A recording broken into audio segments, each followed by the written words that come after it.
Welcome to the थियो study hub. मेरा नाम है शिवानी असवाल। अब करेंगे बेटा पार्ट 3। इंपॉर्टेंट क्वेश्चंस कर रहे हैं हम एमपीएस 1 के। एमपीएस आपका जो 4 है और 2 है उसके सारे इंपॉर्टेंट क्वेश्चन मैं करा चुकी हूँ। प्लेलिस्ट का लिंक जो डिस्क्रिप्शन बॉक्स में डाल रही हूँ, पूरी सीरीज का जिसमें इंपॉर्टेंट क्वेश्चन है, प्लस आपके सारे सिलेबस, चारों सब्जेक्ट के चारों के पूरे पूरे सिलेबस 40-40 यूनिट मैंने पूरी करा रखी है। उनको भी देख लेना अगर आपको लगे कि कोई टॉपिक इंपॉर्टेंट है और वो बहुत ज्यादा डीप में पढ़ना चाह रहे हो आप, तो उसमें देख लेना, डीप में भी करा रखा है। अब क्वेश्चन करेंगे सकारात्मक और नकारात्मक स्वतंत्रता। स्वतंत्रता पे ही हमने पिछले टॉपिक में बात की है कि स्वतंत्रता क्या है जेएस मिल के हिसाब से। अब ये कि सकारात्मक और नकारात्मक क्या है, ये क्वेश्चन सेपरेटली अलग से भी आ सकता है कि स्वतंत्रता क्या है ये बता दो, नकारात्मक स्वतंत्रता में और सकारात्मक में क्या अंतर है। और अगर वो सिर्फ भी ये लिखे ना कि स्वतंत्रता क्या है, मूल्यांकन कीजिए, तब भी आपको ये पॉजिटिव और नेगेटिव वाला कॉन्सेप्ट डालना है। सिर्फ आपको ये नहीं बताना स्वतंत्रता ये होती है, खुला छोड़ दो, ये वो ऐसे नहीं होता, पूरा बताना है। एमए लेवल के हिसाब से बताना है, तो पॉजिटिव नेगेटिव दोनों बताना है। पहले पढ़ेंगे नेगेटिव की। देखो नेगेटिव जो है ना वो पहले आई है स्वतंत्रता, उसके बाद में जब लोगों ने देखा ना ये तो बड़ी गलत चीज है, उसको चेंज करके फिर बाद में पॉजिटिव में उसको बदला गया। ठीक है, उसमें संशोधन किया, उसको इनहांस किया, जो जो कमियां थी उसे ठीक करा, फिर बनी पॉजिटिव लिबर्टी जो हमारे पास आज है, जिसमें हम सारे लोग रह रहे हैं कि हमें आजादी है काम करने की, घूमने फिरने की, अपने धर्म को मानने की, अपनी बात रखने की। बट हर चीज में ना कहीं पाबंदियां भी है। बोलने की आजादी है, ठीक है, लेकिन ऐसा तो नहीं रहा कि हम अपने देश के खिलाफ बोलेंगे। अगर देश के खिलाफ बोलते तो एनडीए वाला एक्ट लग जाता, पकड़ के ले जाएंगे।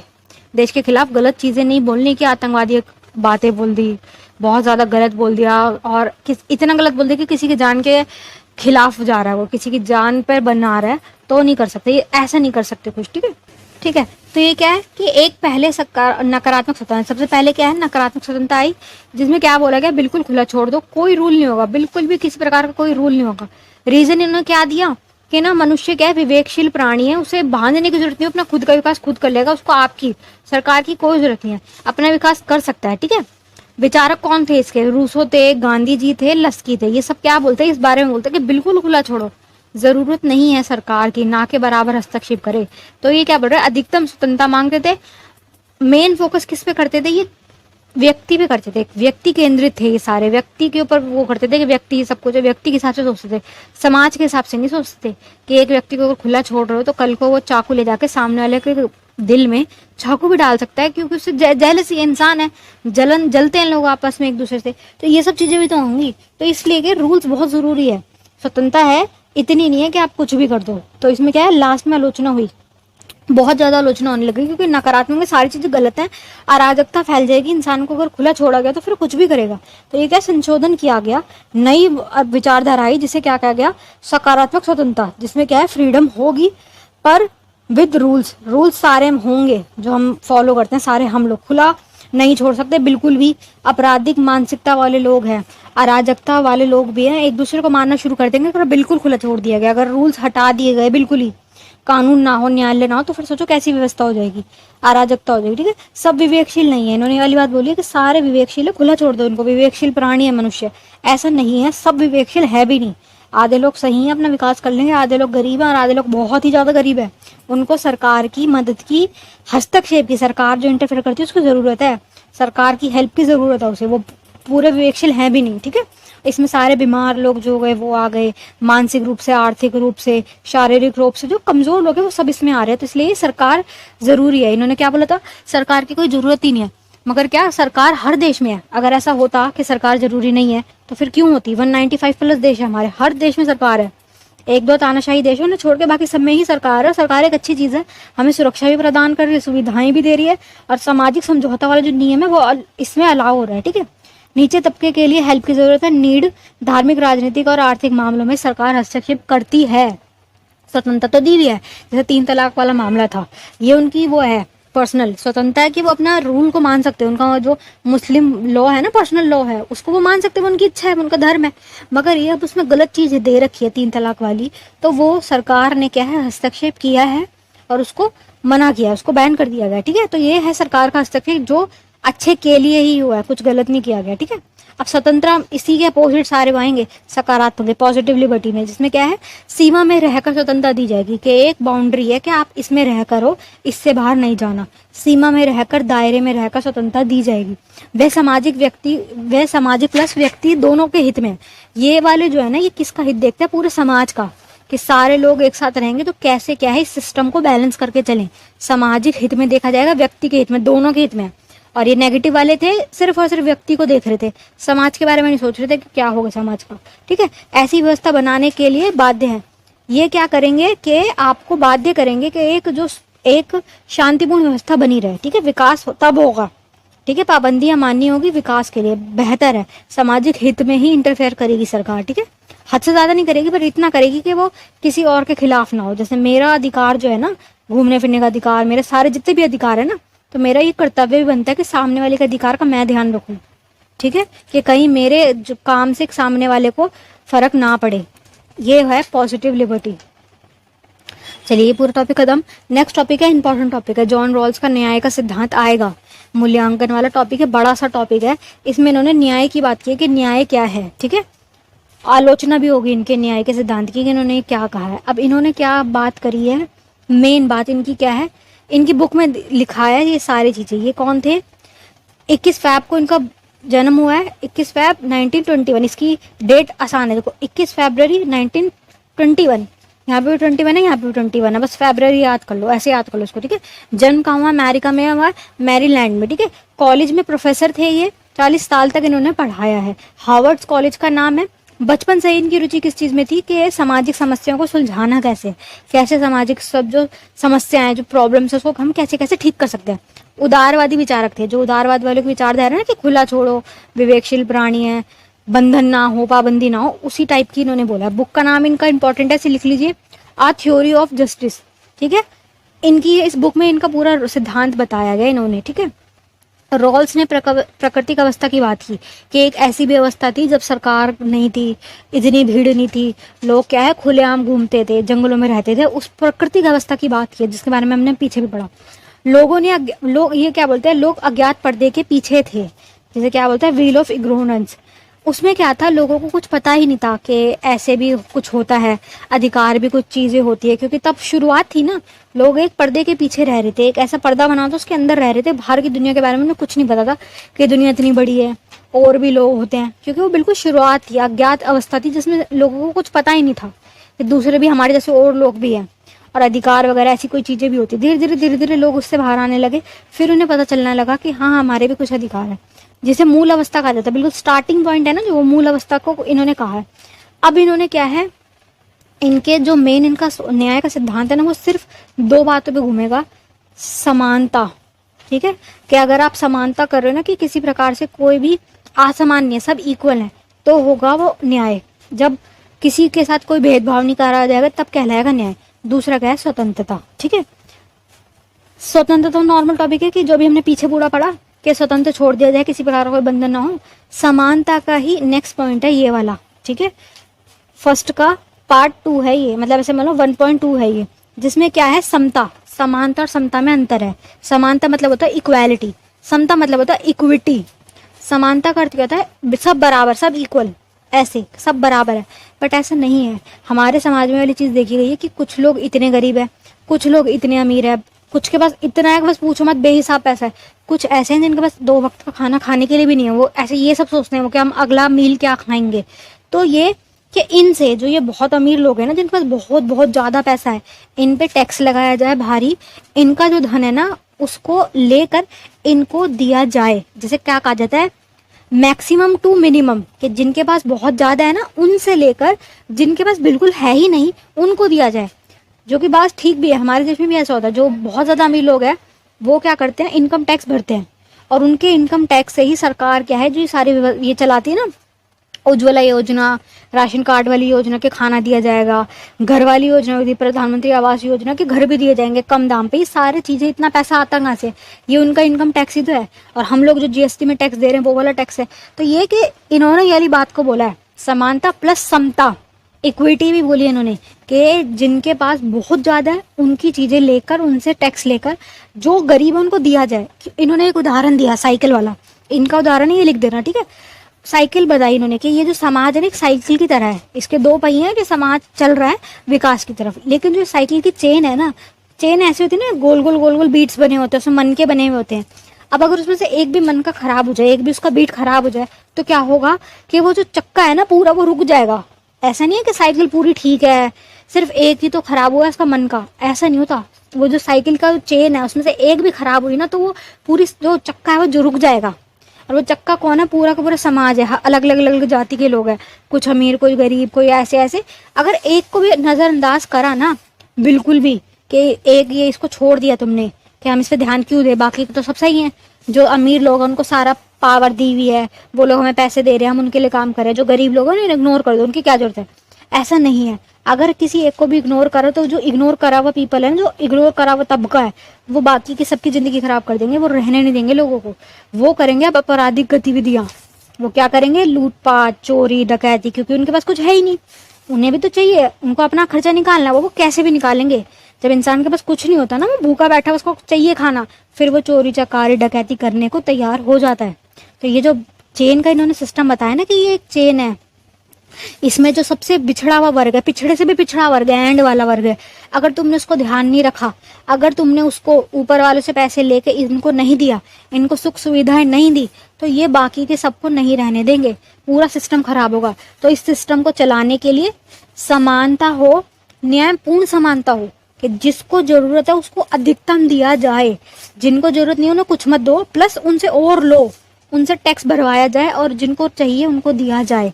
ठीक है, ये वाली बात बोली, ये मेन चीज है कि इन्होंने समानता कितने प्रकार की होती है कैसे बताइए। ये दो चीजें, तीन जो पार्ट्स है ना, ये इंपॉर्टेंट है। दूसरा टॉपिक, ठीक है, ये पहला पॉइंट है। दूसरा पॉइंट क्या है? वितरणात्मक सिद्धांत का बंटवारा। इन्होंने वितरणात्मक सिद्धांत बताया कि वितरण कैसे हो, समाज में चीजें दी कैसे जाए। दो टॉपिक है इसके। इन्होंने मौलिक पदार्थ कहा है, इनको दो प्रकार के मौलिक पदार्थ बताए हैं, एक होता सामाजिक और एक होता प्राकृतिक। सामाजिक क्या है? वेतन, ढंग से तमीज से सबको बराबर का वेतन दिया जाए, भेदभाव ना हो कि किसी को दे नहीं रहे, उसकी जात अलग है, ये ऊंची नीची जात कर रहे हैं, ऐसा नहीं। संपत्ति का अवसर दिया जाए, आर्थिक स्वतंत्रता दी जाए, ठीक है, रोजगार का अवसर दिया जाए। भौतिक पदार्थ जो है ना, जो सरकार देती है, वो सब स्वतंत्रता समानता ये सब आदि इसमें आ रहा है कि ये ढंग से वितरण जो है सही तरीके से हो, कि भेदभाव ना हो, तो वो कहलाएगा न्याय। और दूसरा क्या है? प्राकृतिक पदार्थ, इसमें सरकार कुछ नहीं कर सकती। ये क्या है? जो हमें प्रकृति से मिले हुए हैं, जैसे हेल्थ, हमारी हेल्थ जो है ना वो हमें पहले से ही है, उसमें सरकार का कोई वो नहीं है, सरकार ने ना हमें बीमार किया ना उसने ठीक किया, हमारी हेल्थ हमारे हाथ में, उसमें सरकार कुछ हस्तक्षेप नहीं कर सकती। सिर्फ क्या है? सुविधा दे सकती है हॉस्पिटल्स की, इससे ज्यादा सरकार कुछ नहीं कर सकती। दूसरा क्या है? माइंड, जो हमारी बुद्धि है, ठीक है, जो हमारा विवेक है, हमारी सोचने की जो क्षमता है, वो सरकार थोड़ी ना कुछ कर सकती है, ना उसे बढ़ा सकती है ना घटा सकती है। हमारा जो सोचने का स्तर है, जो हमारा चिंतन का लेवल है, वो हमारा ही है। तो ये प्रकृति से मिला है, इसमें सरकार कुछ नहीं कर सकती। ठीक है, काल्पनिकता, हमारी इमेजिनेशन पावर, कि हम कितना सोच पा रहे हैं, हम फ्यूचर के बारे में कितना सोच पा रहे हैं, ये सारी चीजें क्या है, हम इसमें सरकार इंटरफेयर नहीं कर सकती। तो इन्होंने ये वितरण जो है ना, इसको ढंग से किया जाए, इसको ये कहा गया, जिसमें एक क्या है? सामाजिक, दूसरा क्या है? प्राकृतिक। प्रकृति में कोई कुछ नहीं कर सकता, सामाजिक क्या है? ढंग से होना चाहिए। ठीक है, जॉन रॉयस ने सामाजिक समझौते का समर्थन किया है। सामाजिक समझौता जो इन्होंने बोला ना, सामाजिक समझौते जो हमने पढ़ा हुआ सिद्धांत, उसमें क्या था कि सारे लोग प्राकृतिक अवस्था में थे, धीरे धीरे उन्हें महसूस हुआ कि हमें जरूरत है सरकार की, तो एक क्या है? राजा बना देते हैं, हम सब राजा को पैसा देंगे, राजा बदले में हमें क्या है? सुख सुविधाएं, रक्षा देगा। ऐसे ये वाला नियम का इन्होंने क्या है? समर्थन किया है। तो इसे भी बता देना थोड़ा 4-5 लाइंस में। फिर क्या? न्याय दो के नियम है। न्याय के इन्होंने दो नियम क्या बताए हैं? समान मौलिक स्वतंत्रता, मतलब स्वतंत्रता वाला इन्होंने मतलब सामाजिक आर्थिक समानता, समानता वाला पूरा हो गया, हर प्रकार की समानता मांगी इन्होंने, प्लस समता, समता मैंने अब जो भी समझाया, मिनिमम टू मैक्सिमम अवसर दो, आर्थिक अवसर, हर प्रकार के अवसर क्या है? इक्वली दिए जाए, और जिनके पास ज्यादा है उनसे लेकर गरीबों की मदद के लिए दिया जाए।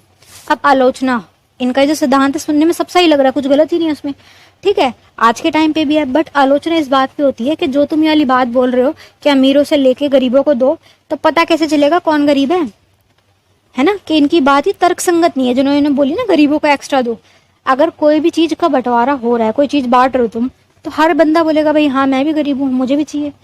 पता कैसे चलेगा कौन गरीब है? तो इन्होंने ये वाली बात बोला, इन्होंने बोला कि जो आलोचक है कि इनकी ना बात तर्कसंगत नहीं है, जो ये बात बोल रहे हैं जायज नहीं है। जो लोग अमीर हैं उनसे छीन के गरीबों को क्यों दे रहे हो? उन्होंने मेहनत करी, उन्होंने पैसा कमाया, और एक बंदा है जो गरीब तबके में है, वो कुछ कर ही नहीं रहा, तो उसकी गलती है ना भाई। वो कुछ नहीं करना चाह रहा तो उसकी गलती है। अमीरों की क्या गलती है? अगर वो कुछ नहीं कर रहा तो उसमें उसकी गलती है। जबरदस्ती छीना थोड़ी ना जाएगा। एक हद तक दान के रूप में 1% 2% दे दो, हद से ज्यादा थोड़ी ना लिया जाएगा। तो ये इस बात पे इनकी आलोचना होती है। दूसरा क्या है, इन्होंने न्याय के लिए ना समानता और समता, ये जो दो टॉपिक है ना, इक्वालिटी इक्विटी, इन पर ज्यादा से ज्यादा बल दिया है। स्वतंत्रता के बारे में इन्होंने 0 बोला है, मतलब ये कम से कम पक्ष रखा है इन्होंने स्वतंत्रता के बारे में। अमीरों का सारा पैसा लेकर गरीबों को देना, ये सब पॉइंट्स गलत है। ऐसा थोड़ी ना होता, उस बंदे ने मेहनत की तो वो उस तबके तक पहुंचा, वो इस लेवल तक जो गया है उसने मेहनत की ना। तो ऐसे थोड़ी कि तुम उसका सारा पैसा लेकर गरीबों में बांट दोगे, फिर वो गरीब हो जाएगा, फिर कहाँ से आएगा पैसा? तो ये क्या कि भ्रष्टाचार होता है जब ये है ना कि तुम वितरण कर रहे हो, बांट रहे हो पैसा, तो इसमें बहुत लेवल पे भ्रष्टाचार देखा जाता है। मैंने खुद देखा है। जो ये राशन कार्ड वाली सुविधा है ना कि राशन देते हैं, अमीर अमीर लोग राशन लेने आते हैं, उनके पास कोई पैसे की कमी नहीं है, बट ये राशन कार्ड बनवा रखे, राशन ले रहे हैं, फिर खाएंगे मैंने उसको क्योंकि सस्ता होता है ना, लो लेवल का क्वालिटी का गेहूं होता है, उसको बेच देते हैं पैसों के लिए। तो ये कि ये सब चीजें देखी जाती है। निम्न कोटि तक लाभ जाता ही नहीं है। जो सच में गरीब है ना, जो जिनको जरूरत है, जो सच में मतलब जिनके लिए व्यवस्था बनाई गई, उन तक तो जाता ही नहीं है। वो बेचारे गरीबी में जी रहे हैं, उन्हें पता ही नहीं होता राशन कार्ड क्या होगा। उनसे जाके पूछो, उनके पास कुछ नहीं होता। वो बेचारे बिल्कुल ही गाँव में रह रहे होते हैं, और गाँव के ऐसे कोने में रह रहे होते हैं जहाँ कोई नहीं जाता। तो ये समस्या जो ये पूरा प्रॉब्लम थी, इसका सोल्यूशन जो इन्होंने निकाला वो इन लोगों के लिए था जिनके पास जाता ही नहीं है। अमीर लोग ऊपर ऊपर ले लेते हैं, बीच में भ्रष्टाचार भी जाता है। जो ये लोग होते हैं ना बांटने वाले, जिनको काम दिया जाता है कि ये गेहूं बांटना है, वो खुद ही सारा गेहूं खा जाते हैं। वो आधा से ज्यादा गेहूं खुद बेच देते हैं। कहाँ जाएगा फिर वो गेहूं? निष्कर्ष क्या निकल रहा है? आज भी माना जाता, मतलब ये कि एंड में आपको निष्कर्ष पूरा बताना है। ये पूरी स्टोरी जो मैंने बताई वो उसको थोड़ा ना 4-5 लाइन में निष्कर्ष लिखना हो जाता है। तो ये कि हाँ इसमें एक आलोचना हुई है, बट ये कि आज भी माना जाता है, आज भी हमारे देश में समता वाला कॉन्सेप्ट है, न्यायपूर्ण समानता है। जो गरीब है ना, जो ऐसे एसटी तबके से आ रहे हैं, उनको क्या है, हर जगह पे सीट्स रिजर्व मिल जाती है, उनकी परसेंटेज कम निकलती है, फीस में उन्हें रिलैक्सेशन दी जाती है। और हमारे ही नहीं, और भी बाकी के जितने भी देश हैं, हर जगह पे ये वाला कॉन्सेप्ट आज भी है कि जिनके पास कम है ना, उन्हें हेल्प दी जाए, सरकार उनको देती है फ्री में शिक्षा वगैरह, ये सब चीजें इसी में आ रही है। ठीक है, चलिए जॉन रॉल्स वाला इंपॉर्टेंट है, से बेटा ना समझ आता तो 2 बार देख लो ना, आ जाएगा समझ। ठीक है, और करो एक बार, लास्ट रिवाइज करवा रही हूँ, पूरा शॉर्ट फॉर्म में इसको रिवाइज करवा रही हूँ कि जॉन रॉल्स ने न्याय का सिद्धांत लिखा। बुक का नाम क्या है? A theory of justice. लिखी कब गई है बुक? 1971 में। न्याय की बात करते हैं। मेन बात क्या है? मेन फोकस किस पे है? स्वतंत्रता, समानता हर क्षेत्र में, राजनीतिक, आर्थिक, सामाजिक, सांस्कृतिक, ये सारी हर प्रकार की ऑलराउंड स्वतंत्रता मांग रहे हैं, समानता मांग रहे हैं, और दूसरा क्या है? समता मांग रहे हैं। समता मतलब क्या होता है? इक्विटी, जिनके पास ज्यादा है उनसे लेके गरीबों को दिया जाए। ठीक है, और ये पहले न्याय बता देना, न्याय क्या होता है। एक को हक मिलना न्याय है, दूसरे को सजा देना भी न्याय है। मान लो किसी ने किसी का गलत कर दिया, तो जिसने गलत किया उसको अगर सजा दी जाएगी ना, तो जिसके साथ गलत हुआ था उसको न्याय मिल जाएगा। ऐसे हक मिलना, जो उसका हक है, एक इंसान होने के नाते एक व्यक्ति का जो हक है, उसको उसका हक अगर मिलता है तो वो क्या कहलाएगा? न्याय। प्राकृतिक अवस्था बताई इन्होंने स्टार्टिंग में पहले के। प्राकृतिक अवस्था क्या थी? उदासीन थी, मानव को कुछ नहीं पता था, मानव अज्ञात पर्दे के पीछे रह रहा था, व्हील ऑफ इग्नोरेंस के पीछे रह रहा था। धीरे धीरे क्या है, आगे आया, मूल अवस्था से बाहर निकला, फिर सामाजिक समझौता हुआ, फिर इन्होंने वाली बात बोली है न्याय की, जिसमें क्या है, वस्तु और सेवाओं का वितरण बताया इन्होंने। ठीक है, 3 तो ये चीजें बता दी, ये इंपॉर्टेंट है, पहला पार्ट है इसका। सेकंड पार्ट में क्या है, वस्तु और सेवाओं का वितरण अगर ढंग से किया जाए, समानता, स्वतंत्रता, समता देने के बाद जो ये बंटवारा है ना ढंग से अगर हो, तो क्या है, आपका न्याय हो जाएगा, फिर आपको न्याय पता चल जाएगा। एक है सामाजिक, दूसरा क्या है, प्राकृतिक। प्राकृतिक में हेल्थ, कल्पना, शरीर आपकी, क्षमता आपकी, ये सारी चीजें प्रकृति से मिली है, इसमें सरकार कुछ नहीं कर सकती। और सामाजिक में क्या है, वेतन, प्रॉपर्टी, सेवाएं, सुख सुविधाएं, समाज से मिलने वाली सारी चीजें आ रही। ठीक है, आलोचना क्या होती है कि यही कि पता कैसे चलेगा गरीब कौन है, ये सारी बातें, आलोचना का टॉपिक मैंने जस्ट अभी समझाया है। ठीक है, नेक्स्ट क्या है, अहिंसा पर गांधी जी के विचार। गांधी जी क्या कह रहे हैं अहिंसा के बारे में? गांधी जी क्या है, अहिंसा के पुजारक थे। पुजारक मतलब उसको बहुत ज्यादा डीपली मानते थे कि जीवन में कुछ हो जाए हिंसा नहीं करनी। गांधी जी बोलते थे कि कोई तुम्हारे गाल पे एक चांटा मारे, तुम दूसरा गाल आगे कर दो, वो दूसरे पे मार देगा, फिर तुम तीसरा आगे कर दो, 2 3 4 बार, कितनी बार मारेगा वो इंसान? 50-60 बार मार देगा, उसके बाद उसको खुद ही थक जाएगा, वो तुम्हें हाथ उठाने की जरूरत नहीं, वो खुद थक जाएगा, उसे फील हो जाएगा, उसका हृदय परिवर्तन हो जाएगा कि ये चीज गलत है, मुझे ये चीज नहीं करनी। गांधी जी इस चीज में बिलीव करते थे। तो इन्होंने बोला है कि बहादुरी का गुण है अहिंसा। अहिंसा कोई कायरता का गुण नहीं है कि तुम लड़ नहीं पा रहे, तुम्हारे पास पावर है, बट तुम तब भी सिर्फ और सिर्फ प्यार से ही बात करो, प्रेम से बात करो। इसे क्या कहेगा गांधी जी ने, अहिंसा। ठीक है, कायरता नहीं है ये, बल्कि वीरता का गुण है अहिंसा को रखना। अहिंसा को इन्होंने परम धर्म माना, परम सत्य बोला कि लड़ाई नहीं करनी, बस किसी भी हाल में हिंसा नहीं करनी। हिंसा क्या करती है, विनाश कर देती है। हिंसा आती है ना जब तो अपने साथ लालच, कायरता अपने साथ लाती है। ठीक है, और कोई भी हिंसक व्यक्ति, लालची और कायर व्यक्ति ना अहिंसा का पुजारी नहीं बन सकता। ठीक है, क्षमा कर देना अहिंसा का पहला कदम है। क्षमा मतलब किसी को माफ कर देना। ठीक है, क्षमा कर देना क्या है, मेन चीज है, सब कुछ यही है। और क्या है, अहिंसा को उन्होंने प्रेम के बराबर बताया है कि प्रेम जो होता है ना वही अहिंसा का दूसरा नाम है।